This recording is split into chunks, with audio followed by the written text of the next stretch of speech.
Hey, greetings everybody. This is your instructor, Kent Tonkin, coming at you to get you in and on the ground and ready to go with mba504/MASL504/MHRM544, which is all about how to communicate and lead in the modern work environment. So let's get into it. Who am I and why am I here? I'm an associate professor here at the Shield School of Business. Prior to my time teaching here, I worked for almost 20 years in IT management, spent a lot of time doing proposals, spent a lot of time building compromise and learning the languages of different parts of the business. And the approach we're going to take in this class is very hands-on and applied. So the purpose of this presentation today is to get you in and ready for this experience. In terms of my methods of contact, you can see them here. I give you my office and my cell phone number. Just a couple of points. Number one, I am in the office Monday through Friday, so you're welcome to call my office phone. You are also welcome to contact me via cell, but I am going to ask if you would please text prior to calling. I do not answer calls from phone numbers I do not recognize. And for the purposes of our conversation, as we're all grad students in here, please call me by my first name. In terms of our mechanics for the class, let's get into this. This is all really the way the class is going to work. We are obviously doing this as an online asynchronous experience, and the text itself is not a new text. It's been around for about 10 years, but the communications fundamentals are highly adaptable and work no matter the environment. So we're using a no-nonsense text. Obviously, everything we do in this class, more or less, with a few exceptions, will be facilitated through Canvas. And the syllabus, when I say that the syllabus is a guide, we may change some of the content we're dealing with because right now the technologies in our workplaces are changing and evolving so quickly. To make sure this class has utility, occasionally I will change up assignments from what's on the syllabus so that we are getting more in-depth exploration of modern communications approaches. That being said, you always know ahead of time what's expected of you. Everything we're doing in here is supposed to be hands-on and pragmatic. And to that point, if we're doing an assignment that you can adapt for your day job, let me give you an example. If you have to do a PowerPoint and you want to adapt it for your day job, for an assignment you're working in for your actual profession, feel free to speak to me and we'll adapt where we can. We're going to talk a little bit about the final project, and I always want to hear from you because we want to make the class as useful as possible. We're going to be doing 8 weeks together for the purposes of our discussion. Monday's the beginning of the work week, Sunday is the end. You're going to have, and pay particular attention to this, you're going to have several deadlines each week. Your initial discussion postings are going to be due Thursdays by 11:59 p.m. Follow-up discussion postings and all assignments are going to be due Sunday at 11:59 p.m. When I say the exception in the final week, the only reason I put that in this discussion is to remind you our final week, all work has to be in by midnight on the last day of the class. I don't have any options there because it is an 8-week accelerated class. It's got to be in. So there are no exceptions for late work at the end. If you are experiencing problems during the semester with work or scheduling, let me know and we'll do our best that we can to accommodate you. Let's talk about the final project. Don't worry too much about this right now because we're going to be discussing it substantially. Your final project in this class is you are going to conduct and record yourself conducting a mock meeting of no more than 5 minutes. From that time, who knows, we may even cut that down based on how the project is going, how the class is going.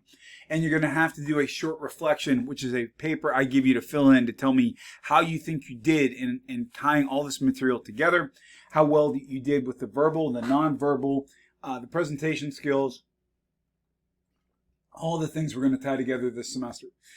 So your final reflection paper is a very low stakes kind of thing. Just tell me how you think you did. Excuse me. In terms of our grading, it's spelled out for you there as well. The lion's share of the grades in this class are keeping up with the weekly assignments, 60% of your grade, 10% on discussions. Here's the trick. That final project is 30% of your grade. Now, before you stress about that, you're going to be well prepared for that final project, and we will talk about it specifically as the semester goes on. I also want you to notice that our grading scale is in line with the School of Business grading scale. Generally speaking, once we get past the first week or so of class, I will open up additional modules for those who want to work ahead. Do keep in mind, however, that I will always prioritize grading for the current week. So again, you may work ahead knowing that I'm going to prioritize grading for the current week. Why do we study this stuff? Well, we study this because we're in an incredibly busy communications environment that's changing very quickly. And we're going to go through some of these reasons very quickly as to why this is an important subject to talk about.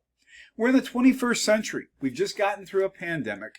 We have gotten more different kinds of people working together in a variety of circumstances with varying levels of connectivity and skill. And so we've got to accommodate that. So right now we've got people who are seeing increasingly blurry lines between work and home. And again, in the United States, we don't have the luxury that Volkswagen and BMW have, where their employers actually shut off access to emails after hours. We have a workday that never seems to end. What does that add to? More stress, more rapid response. We have people who are working longer hours and wondering when they actually can get a break. What happens when we're tired? We make mistakes in our communications. We also could see that these stats are current as of the time of the recording. We've got fewer people doing more work. When we've got a 63% labor force participation rate, that means almost 4 out of 10 people who are capable of working are not working. At the same time, we've got a low unemployment rate, which means employers cannot find enough people to hire. On one hand, it makes employment more stressful for those who are in the workforce. On the other hand, it also means that companies are going to be looking for ways to better leverage technology to make up for the slack. So again, I won't read these stats to you other than to say a lot of us are working on weekends as well. We also are dealing with more and varied types of communications, and what a lot of executives are starting to say is that this isn't helping. It's not making us better communicators. The technology is actually making communication and connection more difficult, not easier. We've got people in the workplace between the ages of 18 and 80. What could possibly go wrong? So we've got the idea that different people in different generations communicate in different ways. How do we bridge these gaps and know our audiences better?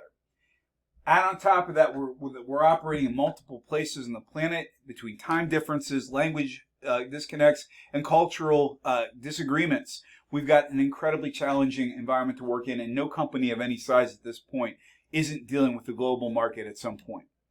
Then we're also in the post-2021 era of the Great Resignation. We've got fewer people who are working. We've got more people who are recognizing their own value in the workplace.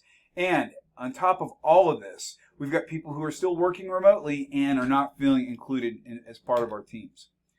At the same time, more companies are collaborating more regularly, and the lines of reporting are getting harder to determine. People are spending more time on screens. We're spending more time consuming more content all the time.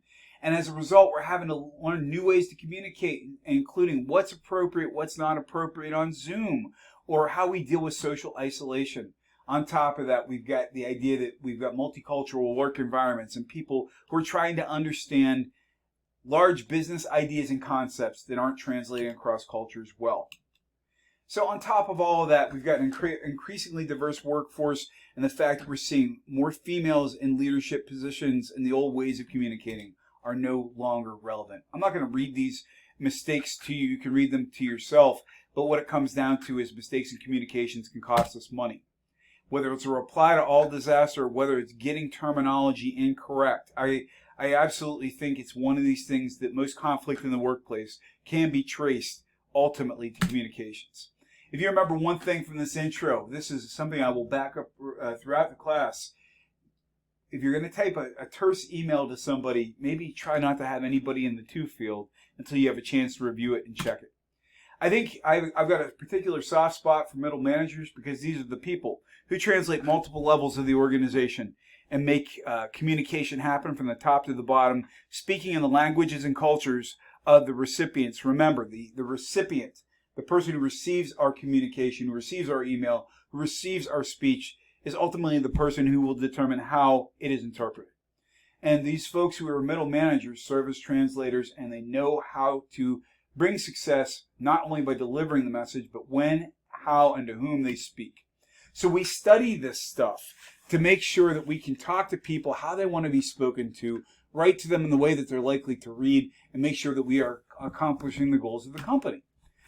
That's what this class is all about, folks. So if you haven't yet, get the book, start reading. Please use the materials I post for you and get in on chapter 1 and 2. We're going to be hitting chapter 1 and week 1 really, really, really hard. So have a wonderful rest of your day. I'm looking forward to working with all of you, and I'll see you online.